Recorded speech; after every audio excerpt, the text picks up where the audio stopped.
ओम जय दुर्गा माता की जय, शेरावाली माता की जय, दुर्गा माता की ओम काली ओम काली ओम काली ओम काली जय, शेरावाली माँ की जय, सप्तशती नव दुर्गा की जय, जय माता रानी की। जो सप्तशती पाठ करने में भूल चूक होगी माफ़ करना, शेरावाली माँ माफ़ करना। 12वां अध्याय देवी चरित्रों के पाठ का महात्म्य। मैं 3 नेत्रों वाली दुर्गा देवी का ध्यान करता हूँ। उनके श्रीअंगों की प्रभा बिजली के समान है।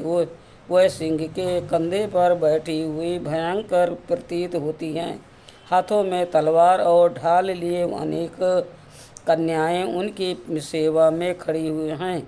वह अपने हाथों में चक्र, गदा, तलवार, ढाल, बाण, धनुष, पाश और तर्जनी मुद्रा धारण किए हुए हैं। उनका स्वरूप अग्निमय है तथा वह माथे पर चंद्रमा का मुकुट धारण करती हैं। देवी बोली, देवताओं जो एकाग्रचित होकर प्रतिदिन इन स्तुतियों से मेरा स्तवन करेगा, उसकी सारी व्याधा मैं निश्चय ही दूर करूँगी।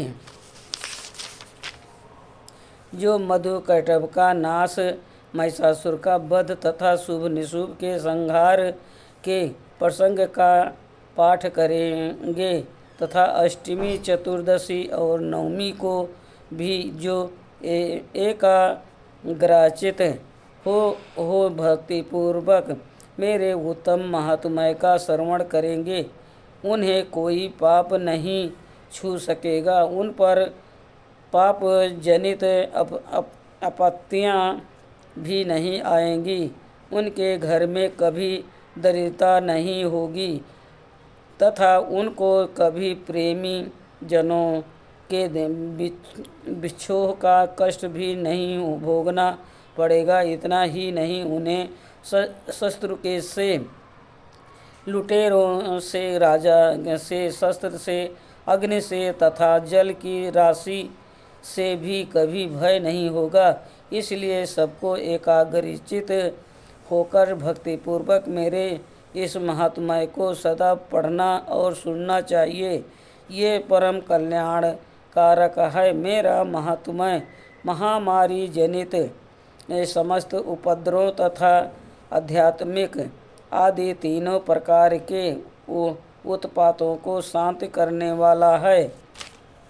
मेरे जिस मंदिर में प्रतिदिन विधि पूर्वक मेरे इस महात्म्य का पाठ किया जाता है, उस स्थान को मैं कभी नहीं छोड़ती। वहाँ सदा ही मेरा सन्निधान बना रहता है। बलिदान, पूजा, होम तथा महोत्सव के अवसरों पर मेरे इस चरित्र का पूरा पाठ और श्रवण करना चाहिए। ऐसा करने पर मनुष्य विधि को जानकर या बिना जाने भी मेरे लिए जो बलि, पूजा या होम आदि करेगा, उसे मैं बड़ी प्रसन्नता के साथ ग्रहण करूँगी। शरत काल में जो वार्षिक महापूजा की जाती है, उस अवसर पर जो मेरे इस महात्म्य को भक्तिपूर्वक सुनेगा, वो मनुष्य मेरे प्रसाद से सब बाधाओं से मुक्त तथा धन धान्य एवं पुत्र से संपन्न होगा। इसमें तनिक भी संदेह नहीं है। मेरे इस महात्म्य, मेरे प्रादुर्भाव की सुंदर कथाएं तथा युद्ध में किए हुए मेरे पराक्रम सुनने से मनुष्य निर्भय हो जाता है। मेरे महात्म्य का श्रवण करने वाले पुरुषों के शत्रु नष्ट हो जाते हैं। उन्हें कल्याण की प्राप्ति होती तथा उनका कुल आनंदित रहता है। सर्वत्र शांति क्रम में बुरे स्वप्न दिखाई देने पर तथा ग्रह जनित भयंकर पीड़ा उपस्थित होने पर मेरा महात्म्य श्रवण करना चाहिए। इससे सब विघ्न तथा भयंकर ग्रह पीड़ाएं शांत हो जाती हैं और मनुष्यों द्वारा देखा हुआ दुस्वप्न शुभ स्वप्नों में परिवर्तित हो जाता है। बाल ग्रहों से आक्रांत हुए बालकों के लिए ये महात्मय शांति कारक है तथा मनुष्यों के संगठन में फूट होने पर ये अच्छी प्रकार मित्रता कराने वाला होता है। ये महात्मय समस्त दुराचारियों के बल का नाश कराने वाला है। इसके पाठ मात्र से राक्षसों, भूतों और पिशाचों का नाश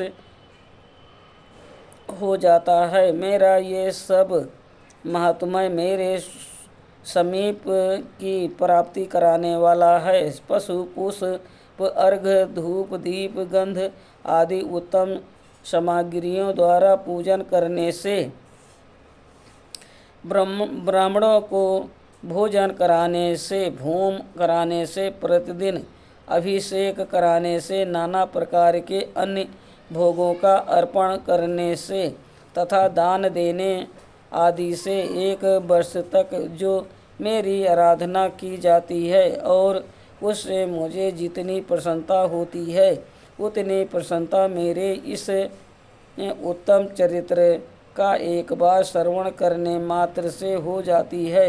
ये महात्म्य श्रवण करने पर पापों को हर लेता और आरोग्य प्रदान करता है।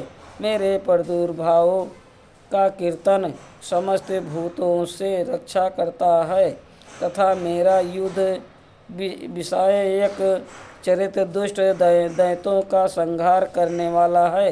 इसके श्रवण करने पर मनुष्य को शत्रु का भय नहीं रहता। देवताओं को तुमने और ब्रह्म ऋषियों ने जो मेरी स्तुतियाँ की है तथा ब्रह्मा जी ने जो स्तुतियाँ की है वह सभी कल्याणमयी बुद्धि प्रदान करती हैं। वन में, सुने मार्ग में अथवा दावा नल से घिर जाने पर, निर्जन स्थान में लुटेरों के दाव में पड़ जाने पर या शत्रुओं से पकड़े जाने पर अथवा जंगल में सिंह, व्याघ्र या जंगली हाथियों के पीछा करने पर, कुपित राजा के आदेश से वध या बंधन के स्थान में ले जाने पर अथवा महासागर में नाव पर बैठने के बाद भारी तूफान से नाव के डगमग होने पर और अत्यंत भयंकर युद्ध में शस्त्रों का प्रहार होने पर अथवा वेदना से पीड़ित होने पर कि बहुना सभी भयानक बाधाओं के उपस्थित होने पर जो मेरे इस चरित्र का स्मरण करता है वो मनुष्य संकट से मुक्त हो जाता है। मेरे प्रभाव से सिंह आदि हिंसक जंतु नष्ट हो जाते हैं तथा लुटेरे और शत्रु भी मेरे चरित्र का स्मरण करने वाले पुरुष से दूर भागते हैं। ऋषि कहते हैं, यो कहकर प्रचंड पराक्रम वाली भगवती चंडिका सब देवताओं के देखते देखते वहीं अंतर्ध्यान हो गई।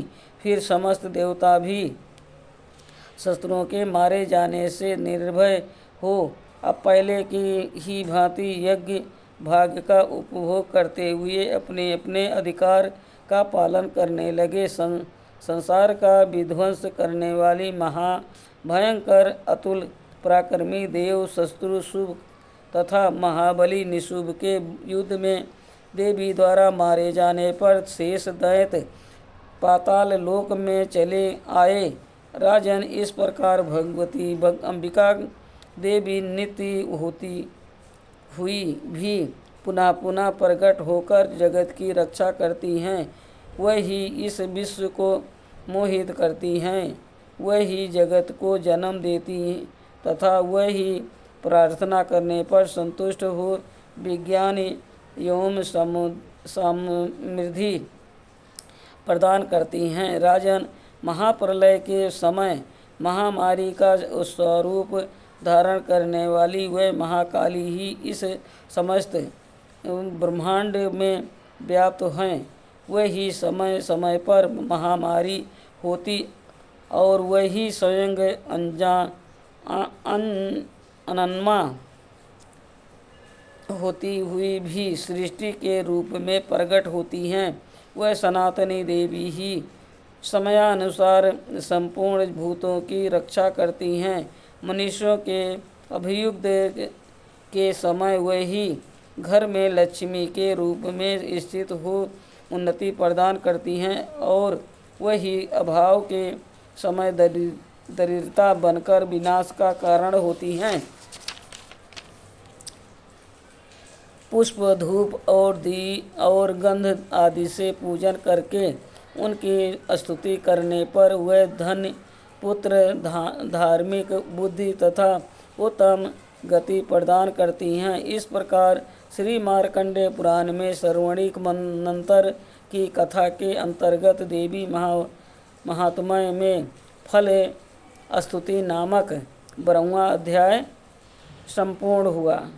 जय शेरा वाली माँ की, जय दुर्गा जी की, जय काली माता। ओम काली ओम काली ओम काली ओम काली। जय शेरा वाली माँ की, जय सरस्वती माता की, जय स्कंद माता की, जय नव दुर्गा की।